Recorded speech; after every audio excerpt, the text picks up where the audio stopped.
অবস্থা খুব খারাপ। সামনের দিকে হচ্ছে মরুভূমি।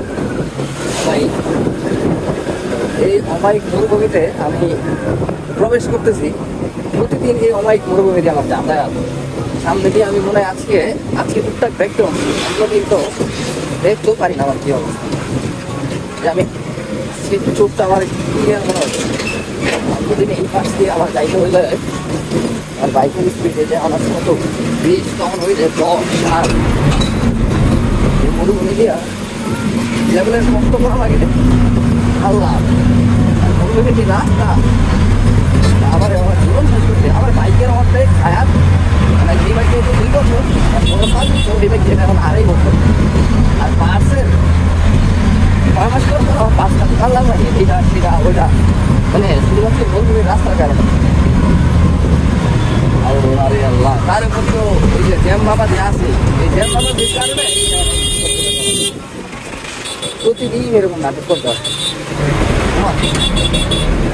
পুরোটা রাস্তায় এখন জ্যাম। জ্যাম দেখলা এটা ডাইনা মেলা যেতেছে।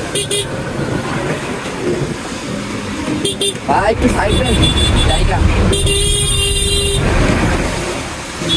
প্রতিদিন এই নয়নাশকতা করতে করতে মানে জ্যামের সাথে আবার মানে একটু দেওয়া ঝামেলা। অবস্থা খুবই টাইম। ওই আমার হেডলাইট দেয়, আমিও হেডলাইট দেয়।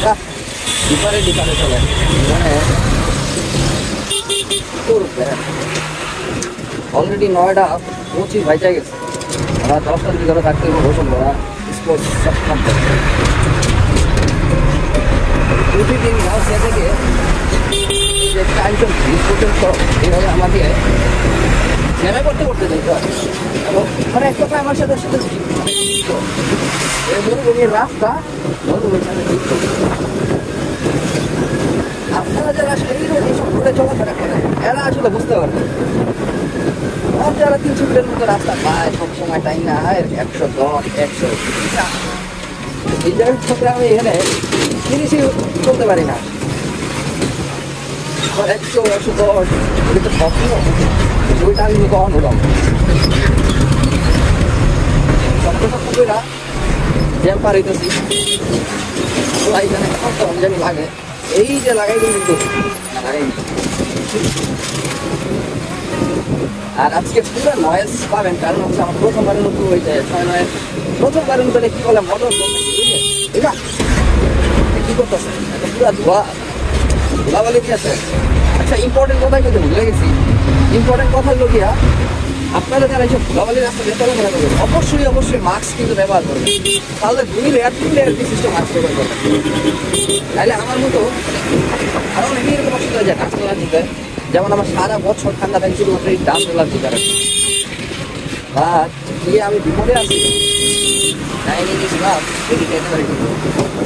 আসছি মাত্র কালারি যাই তো 5 জন প্লিজ এই জ্যাম থেকে বাচ্চা আল্লাহ জানে কেমন যাবে। মানে আজকে হালকা হালকা দেখতেছি, যদি না কিছু দেখা যায় এই অবস্থা। ক্যামেরার ভিতরে ধুলাবালি করে ক্যামেরা অন হয়ে গেছে।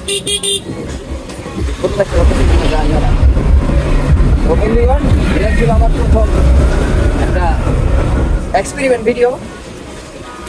হেলমেটের অবস্থাও বাজে।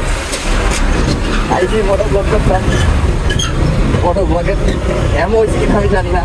দিত পরেই চিপা চাপা দিয়ে হেরে যাই, কিন্তু যেতে পারি। তো সবাই ভালো থাকবেন। আর কি জাস্ট প্রেজ অন ইউটিউবে হলে একটা সাবস্ক্রাইব করবেন, আর প্রেজ হলে ফলো দিবেন। দেন আপনার মন্তব্য যে বাবা মন্তব্যগুলো দিবেন। আমাকে নিজটা নামতে হয়েছে, নিজটা নেমে গেছি, নিজটা নাইমা যতটুকু চাইতে পারি। আর যদি আরেকটু জায়গায় চাই আমার ভাবটা দিয়া আসে একটা কমে। তো সবাই ভালো থাকেন, এখানে